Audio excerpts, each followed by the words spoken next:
Bonjour tout le monde. De toute façon, il n'y a personne de live encore, fait que c'est pas correct. Je couperai ça au montage. Bonjour tout le monde. Bienvenue à ce nouvel épisode de Du Neuf et des Retours en ce 2 septembre. Déjà le mois de septembre, l'été tire à sa fin, mais ce fut un bel été. Et en parlant de fin de l'été, ben, ça veut dire le retour du podcast cette semaine. Cette semaine, mercredi. Ça va être un nouvel épisode. J'ai déjà un invité de booker là, pour cette deuxième saison. Un autre qu'il faut faire quelque chose ensemble. Et le premier épisode sera probablement pas avec l'invité parce que ça risque de faire un peu drôle comme premier épisode de saison. Mais dépendant du temps que j'ai, ça se peut que ce soit ça aussi. Fait que ça reste à suivre de ce côté-là. Donc, sinon, est-ce que j'ai d'autres choses à mentionner du côté des nouveautés, du côté des choses de la boutique cette semaine? Je pense pas. Ça ressemble pas mal à ça.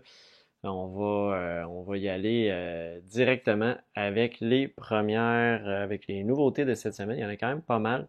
Et j'ai vu que j'ai une grosse batch de stock aussi qui va rentrer la semaine prochaine, possiblement.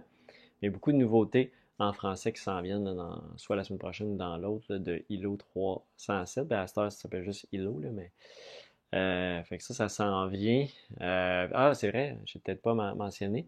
Ça a été annoncé là, cette semaine. C'est moi qui vais s'occuper du bazar, du délirium ludique. Donc, toute la gestion, vous allez me voir sur place gérer ce bazar-là de jeux. Et c'est les 2 fins de semaine du délirium ludique. Donc, c'est moi qui s'occupe de ça. Donc, c'est moi qui va recueillir vos fichiers Excel de jeux à vendre et gérer tout le bazar durant les 2 fins de semaine. Alors, on y va avec les nouveautés. Qu'est-ce qu'on a en premier? On va avoir ici Knar. Donc, Knar, qui est un jeu qui fait quand même déjà pas mal jaser. Ah, j'ai oublié d'allumer ma petite lumière aussi. Ça va bien le matin? Je savais que j'étais sombre. On va faire ça ici. Ça, c'est un peu clair. Tiens, on va y aller de même. Donc, on a Knar ici. Ça ne change pas grand-chose. Knar qui est... parce que j'ai le soleil là, c'est comme un contre-jour sur mes boîtes. Knar qui est un jeu de cartes dans lequel vous allez principalement monter un équipage de vikings et vous allez faire de l'exploration. Vous allez, dans le fond, principalement, en choisissant des cartes, ça va vous donner des ressources, des avancements sur différentes pistes. Le but étant de faire des points. Vous allez aussi aller explorer des espèces de lieux qui vont vous donner aussi des points, des bonus. Et vous allez aussi mettre ça au-dessus de votre dracard. Vous allez pouvoir les empiler puis augmenter vos bonus que vous allez chercher avec les espèces de bateaux que vous allez dépenser. Fait qu'il y a toutes sortes de petits combos, jeux de cartes assez rapides de 30 minutes, 2 à 4 joueurs. Fait que c'est Knar qui est en nouveauté cette semaine.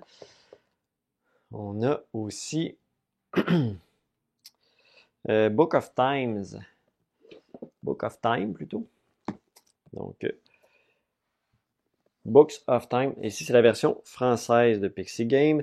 C'est un jeu mode solo de David Turzi. C'est un jeu de Philippe Glowax. Et puis, c'est 1 à 4 joueurs, 45 à 60 minutes. C'est un jeu dans lequel vous allez un peu créer l'histoire du temps, l'histoire de votre civilisation. Vous allez monter comme des espèces de petits livrets dans lesquels vous allez rajouter des pages. Les pages vont...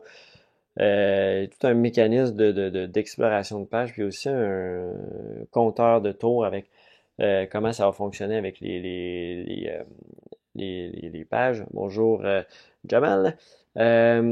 Après ça, on a comme des pistes à aller chercher aussi, augmenter pour des points de fin de partie.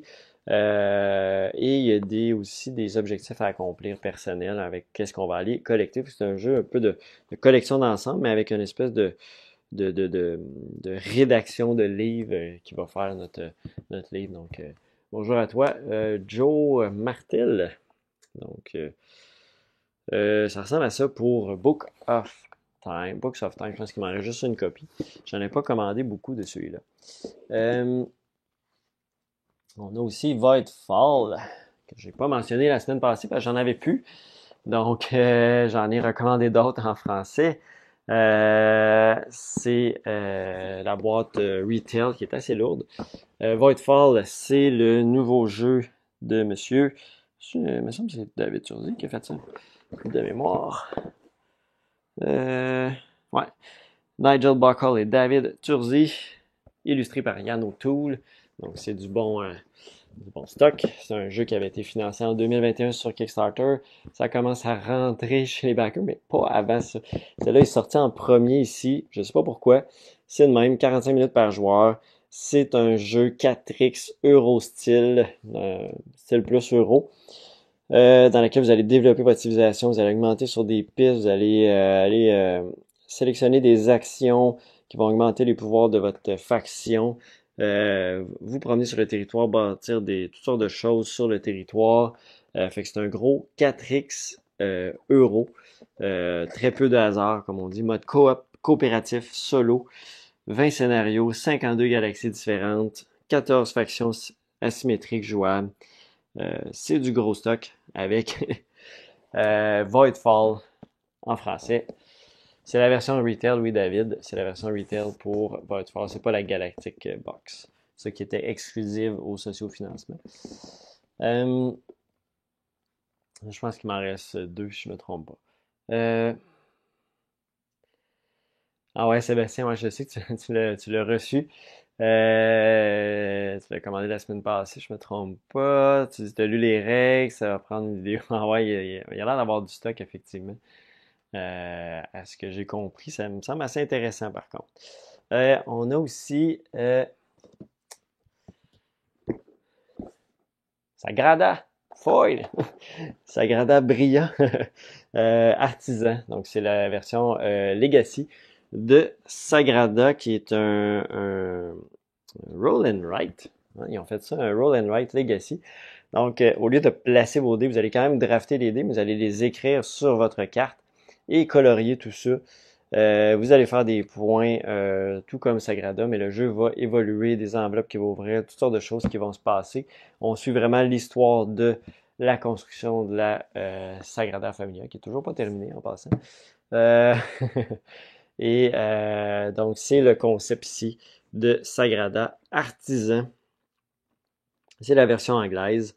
Euh, Fait que ça ressemble à ça. Il y a 100 stickers and a dozen of unlockable envelopes.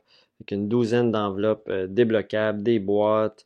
Fait que c'est Sagrada Artisan. Si vous tripez sur le jeu, l'expérience semble très intéressante. Et on joue Il faut vraiment jouer Legacy. Fait que toute la campagne, il faut la jouer ensemble. On peut pas racheter d'autres personnes. Fait qu'il faut vraiment avoir le groupe stable, 45 à 60 minutes, 2 à 4 joueurs. Fait que c'est vraiment pour ceux qui veulent le faire en groupe et toujours le même groupe. Sinon, ça fonctionne pas. Ça ressemble à ça dessus. Ah, je vais en parler, mais j'en ai plus en stock. Fait que j'ai pas regardé ce que c'était exactement. Mais je sais qu'il y en a déjà plus sur mon fournisseur. C'est Three Ring Circus qui avait fait un. J'ai fait jaser un petit peu à Gen Con. David Turzi est encore là-dessus pour le solo, si je ne me trompe pas. S'il y a un solo là-dedans. Ouais, 1 à 4, 12 ans et plus, 80 minutes par partie. C'est un jeu dans le fond. Il est anglais, espagnol, italien. C'est De Vere, hein. De Vere, on a toutes les langues, mais pas le français. Ça dit le cirque est arrivé en ville et il veut prendre toute la place avec beaucoup d'excitation et de joie. Les jongleurs, les magiciens, les bêtes, vont attirer votre attention et votre imagination. Et vous allez participer, vous allez assister au spectacle. Mais but it will be impressive enough for the big circus. Est-ce que ça va être assez impressionnant pour le grand cirque pour remarquer votre petit spectacle? Essayez d'assembler le meilleur spectacle et tenter de joindre vos affaires, vos cirques avec les plus grands cirques du monde. Fait que c'est un peu un jeu comme ça. C'est plus la thématique que je voulais lu. Je l'avais regardé un petit peu en vidéo, mais je m'en souviens pas assez. Mais bon, j'en ai déjà plus en stock. Fait que Three Ring Circus, je voulais mentionner ici. C'était quand même une nouveauté, mais j'en ai plus. Here to Slay, la version française.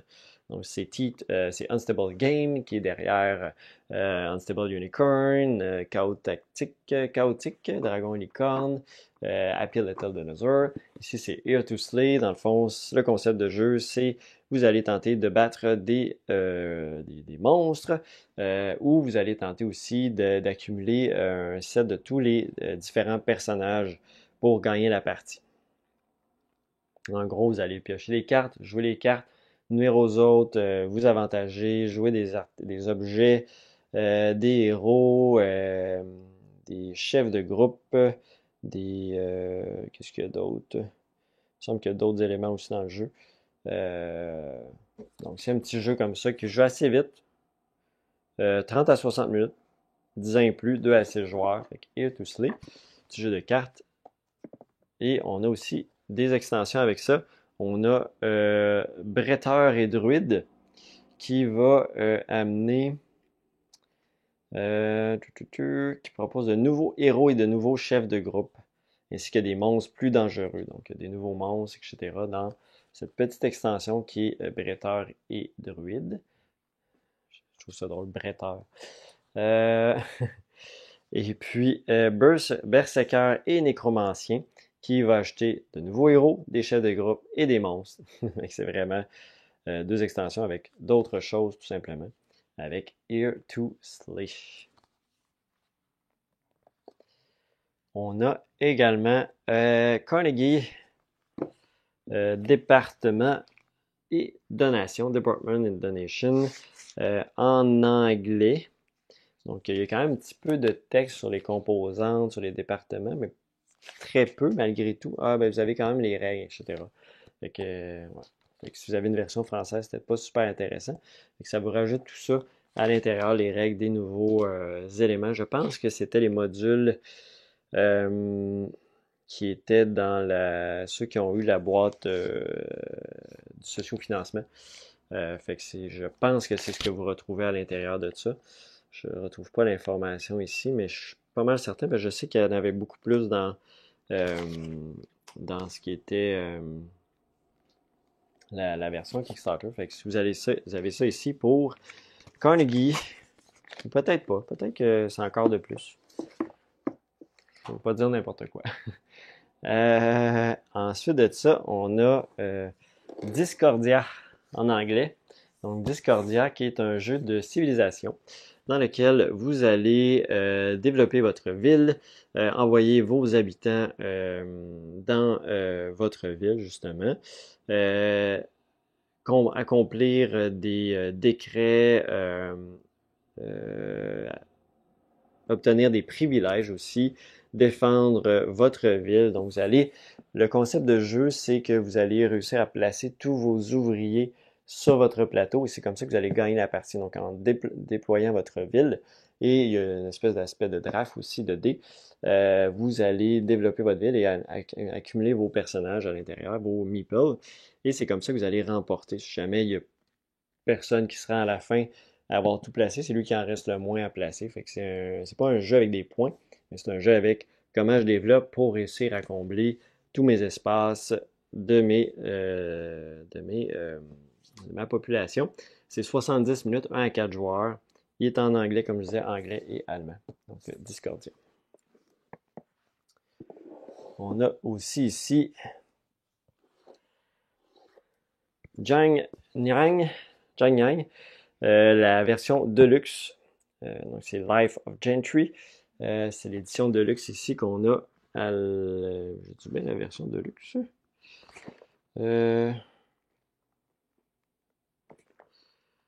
Il me semble que je suis supposé avoir une version Deluxe. J'essaie de voir si c'est bien ça. Parce que je vois nulle part la différence. C'est quand même lourd par contre. Euh, donc, Jang Yang, c'est un jeu dans lequel vous allez, dans le fond, principalement, être c'est des espèces on est des artisans et des personnes de la haute société. Dans l'ancienne Chine, dans la Ming dynastie en 1500, vous allez, dans le fond, aller voir des artistes peindre, faire de l'artisanat, vous allez prendre un peu partout. Et c'est comme ça que vous allez cumuler des points en allant un petit peu dans les différents endroits. Euh, c'est un jeu de pose d'ouvrier. Vous allez aussi, il y a une mécanique d'action avec un backbuilding aussi à l'intérieur. Euh, donc c'est un petit peu ce que vous allez retrouver ici dans Jiang Yang Life of Gentry. Donc c'est un petit peu la haute société qui se déploie. On va dire ça, pas se déploie, mais fait des activités. On a ici Queen by Midnight. Ça va être un jeu de confrontation, 60 à 90 minutes, 3 à 6 joueurs, pour être élu la nouvelle Queen, la nouvelle reine de la nuit. C'est un jeu, dans le fond, vous allez avoir 6 personnages avec des caractéristiques uniques. Vous allez avoir des cartes qui vont vous permettre justement de combattre les autres et le but étant d'être couronné la reine de la nuit avant la fin de la nuit, justement.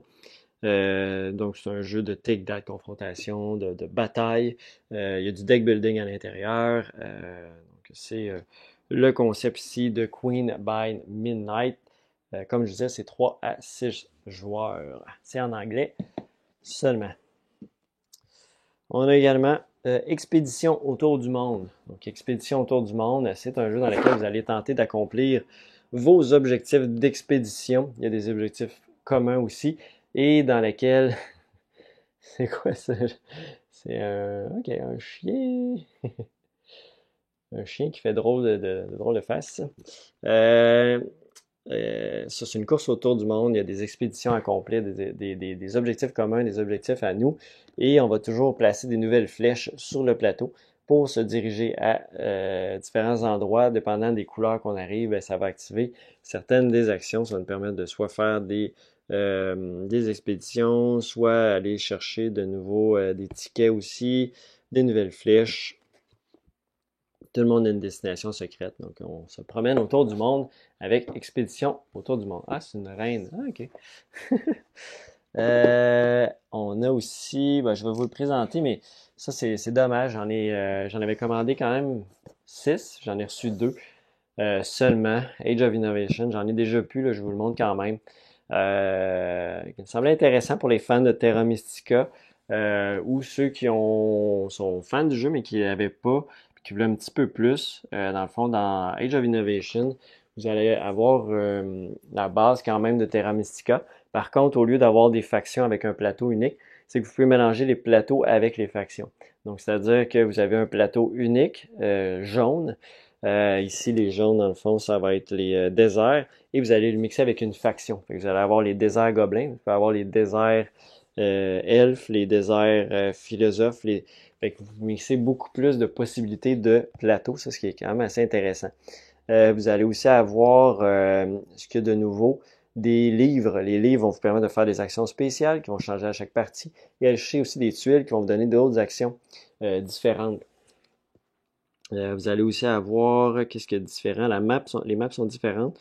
Au niveau des objectifs, ça se ressemble quand même. Au niveau des temples, il y a un petit peu changé.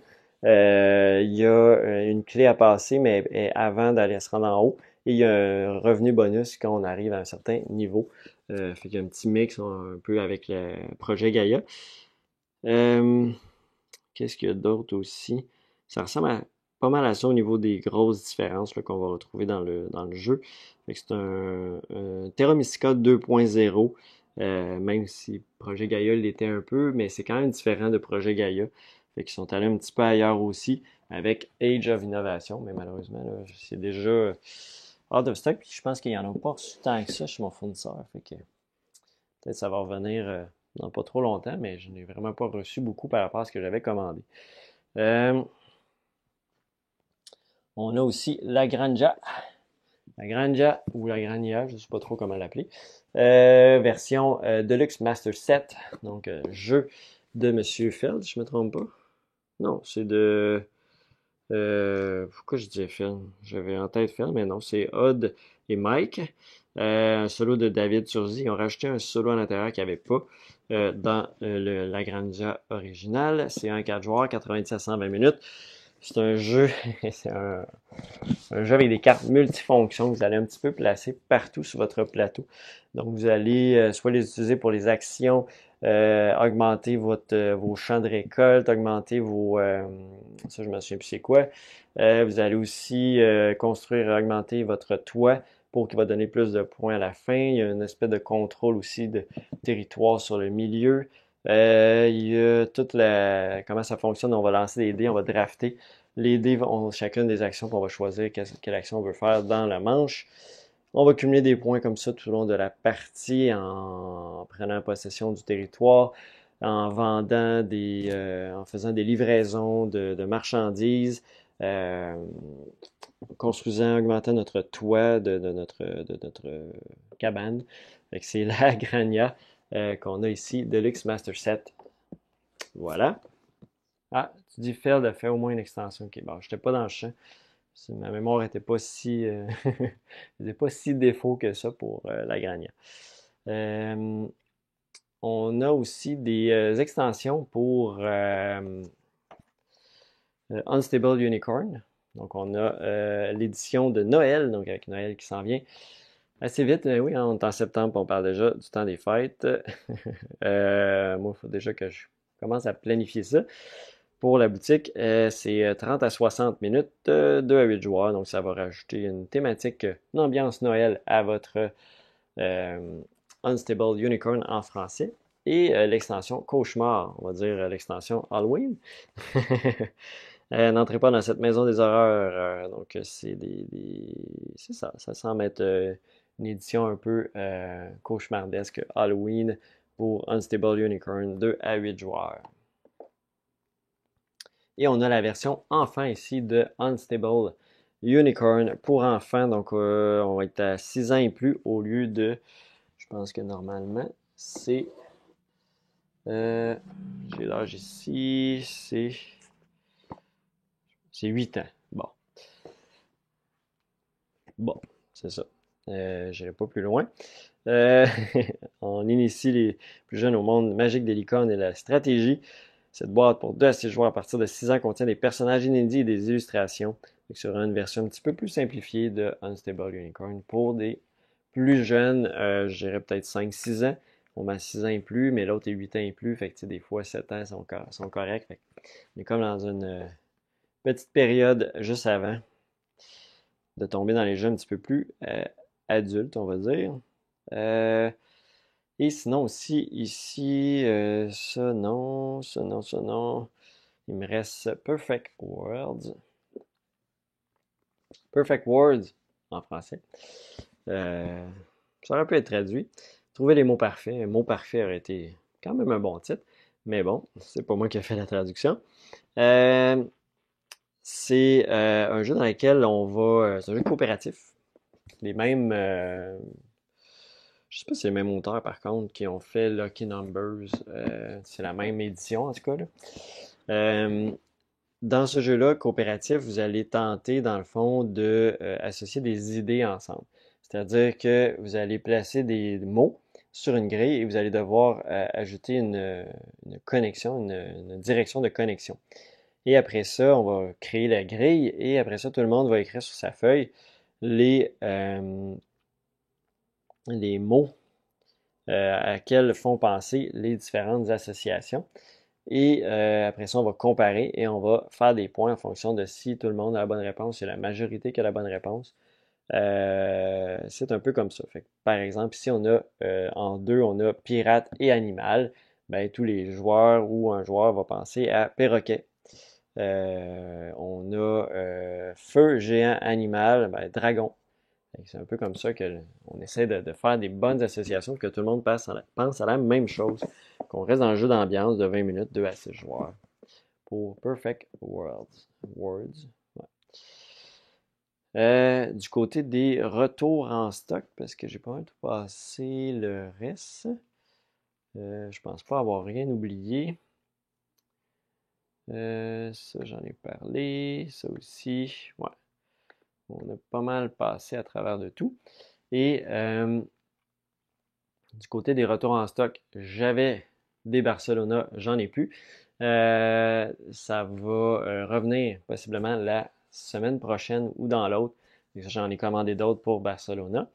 Du côté des... sinon, j'ai Splendor Duel qui est de retour. Fait que jeu très apprécié à deux joueurs de Marc-André et Bruno Catala. Donc c'est la version duel de Splendor. Fait que ça, j'en ai de nouveau en stock. Espérant que ça revienne, que ça ne soit pas toujours en rupture. Le gagnant du Spiel de l'année, Dorf Romantic, de Board Game en anglais. Il n'est pas encore en français, mais je sais qu'il va être édité en français. Qui est de retour en stock ici avec cette version. Cette version-là, la même version, c'est pas, c'est pas une nouvelle version. Donc, Dorf Romantic, c'est un jeu dans lequel vous allez placer des tuiles à tour de rôle si vous jouez en coopératif ou tout seul, vous allez toujours placer vos tuiles et vous tentez de faire des régions. Comme ici, j'ai besoin d'une région de 4 avec du champ. Donc, quand je la ferme, je reprends ce jeton-là, ça va me donner ces points-là et je vais placer une autre tuile avec des objectifs dessus. Puis on va développer comme ça notre ville. On essaie toujours de se bâtir des petits réseaux le plus possible pour pouvoir compléter parce que c'est toujours des objectifs de 4, 5, 6. Et le jeu va évoluer, on va ouvrir des nouvelles boîtes dans la partie, mais c'est tout remettable en, à l'initial après avoir complété, on va dire, l'espèce de campagne qu'on peut refaire. Fait que c'est Dorf Romantic, jeu coopératif de pose de tuiles très zen. Pour y avoir joué, je l'aime bien. Euh, et finalement, du côté des cartes, pour les amateurs de hockey, j'ai pris des petits paquets de cartes de la nouvelle série Upper Deck qui vont être en vente là, du côté des cartes. Fait que si vous voulez vous laisser tenter par des cartes à collectionner de hockey, c'est la série MVP 2023-2024 dans laquelle vous pouvez retrouver à l'intérieur une carte qui vous donne droit à avoir une carte du number one draft pick de l'année passée, qui est Connor Bedard. Fait que c'est quand même intéressant fait que si vous êtes amateur de hockey. Et le carte, sachez qu'on va avoir ça là, ici. Quelques petits paquets là, pour l'instant. J'y vais graduellement voir selon l'intérêt, l'espace que j'ai aussi. Pour les cartes, je ne fais pas d'échange, j'en rachète pas, vends pas pour l'instant. C'est juste les petits paquets comme ça de boosters, ou en tout cas, je sais pas, je pense pas qu'ils appellent ça des boosters, mais il y a des collections à faire. Fait que voilà. Pour les petites cartes, ici, ne sont pas encore disponibles en ligne. Fait que je sais pas, je vais les mettre sur le site ou ils vont juste rester en magasin aussi, là, du côté des cartes. C'est très possible. Fait que. Et du côté de l'Orcana, l'Orcana, j'ai rien. J'ai pas de nouveau stock, même si c'était on va dire le restock hier, mais en fait, le restock hier, c'était du côté des grandes surfaces. Donc, c'est pas la même distribution. Fait que c'est ça. C'est eux qui ont eu d'une autre façon. Et de notre côté, moi, j'ai eu les seules infos que j'ai, ça disait en septembre pour des nouvelles booster box, rien du côté de toutes les autres affaires. Et du côté, puis là, j'ai lu des posts de Disney Lorcana eux-mêmes qui disaient que c'était un retour pour octobre pour les boutiques et qui allait faire réimprimer aussi pour janvier le premier set. Il y a le deuxième set qui s'en vient fin novembre, début décembre. Fait que c'est un peu tout ça. Ça va arriver. J'ai l'impression qu'ils veulent le produire en certaines masses. Fait que oui, il y avait une limité au début. Peut-être qu'ils avaient sous-estimé la demande. On ne le saura jamais. Ou c'est juste de la publicité. Ou c'est juste pour créer un effet de rareté. Puis ça tease plus de personnes. Je sais pas. On le saura probablement jamais. Mais sachez que supposément ça va arriver en plus grande quantité. Fait que si vous êtes intéressé, ça va s'en revenir. Donc, merci beaucoup d'avoir été là cette semaine, encore une fois. Comme j'ai mentionné au début, le podcast va reprendre cette semaine. Fait que merci beaucoup de suivre ça aussi également. Et sur ça, merci beaucoup et on se revoit la semaine prochaine. Bye bye.